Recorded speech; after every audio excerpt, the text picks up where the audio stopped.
In this position, white is attacking the pawn on d5, but black is also defending that pawn. So how do we know if capturing the pawn on d5 is a good idea for white? Let's count. Usually you want to have at least one more attacker than your opponent has defenders.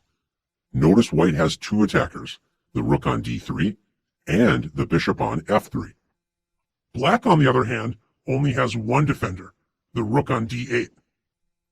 Since white has one more attacker than black has defenders, white will make the first and the last capture, usually a good sign for the attacker. White makes the first capture with rook takes d5, capturing black's pawn. Black captures white's rook with rook takes d5. So far, white has only captured a pawn and black has captured a rook, but white gets the final capture with bishop takes d5, capturing black's rook. Notice that both sides captured a rook, but white also captured a pawn, meaning white won a pawn from the captures thanks to having one more attacker than black had a defender.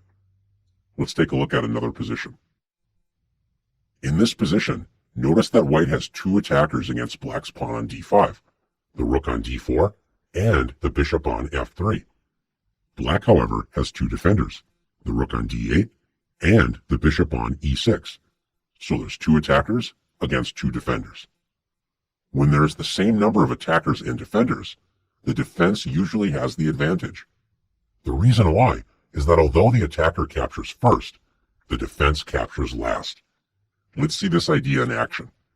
After bishop takes d5, white captures first, taking the pawn on d5, so white is currently up a pawn. Let's keep track of all the captures as we go along. Black captures white's bishop with rook takes d5, so black has captured a bishop and white only a pawn. After rook takes d5, white captures the black rook, so white has now captured a rook and a pawn, and black has only captured a bishop. White is in the lead for now, but black gets the last capture with bishop takes d5, capturing white's rook. Let's review the captures. Black captured a bishop and a rook, and white captured a pawn and a rook. Since both sides captured a rook, they cancel each other out, and we see what's left. Black captured a bishop, and white captured a pawn. This means black won a bishop for a pawn. Since two attackers did not succeed against two defenders, white needs to add one more attacker to the d5 pawn. Can you see how white can do this? That's right, knight to c3. White now has three attackers against two defenders. Black would like to add a third defender to keep the balance between attackers versus defenders, but black cannot add a third defender on the next move. So black plays knight to g6, dreaming of playing knight e7 on the next turn in order to add that third defender to the d5 pawn. White should not allow this to happen and should capture the d5 pawn right away. Does it matter which way white captures? It sure does. When you decide to capture, it's a good idea not to capture with your most valuable attacking piece first.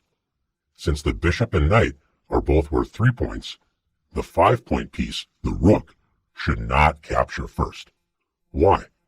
Because after rook takes d5, black is able to trade white's most valuable attacker for black's least valuable defender, the bishop.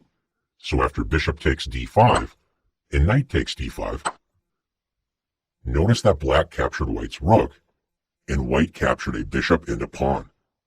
Black gained 5 points and white only gained 4 from these trades. This means black got the better deal from the captures. Since capturing with the most valuable attacking piece lost material for white, white should capture with the least valuable attacking piece first. The least valuable attacking pieces are the knight and the bishop, so either capture would be fine.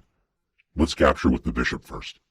After bishop takes d5, white makes the first capture, gaining a pawn. Black captures white's bishop with bishop takes d5. Black is currently up a bishop for a pawn, but white gets the next capture. In this position, white could capture with the least valuable piece again with knight takes d5, and it would be a good choice. But notice that white can also decide to play rook takes d5, capturing with the most valuable piece. Why is it okay to take with the most valuable piece now, but it wasn't good a move before? The reason why is that black's only remaining defensive piece is the rook, which is as valuable as white's rook. You do not want to capture with the most valuable piece when your opponent can capture with a less valuable piece, such as in the last example where white lost a rook for a bishop. After rook takes d5, black captures white's rook, and now white makes the final capture with knight takes d5, capturing black's rook.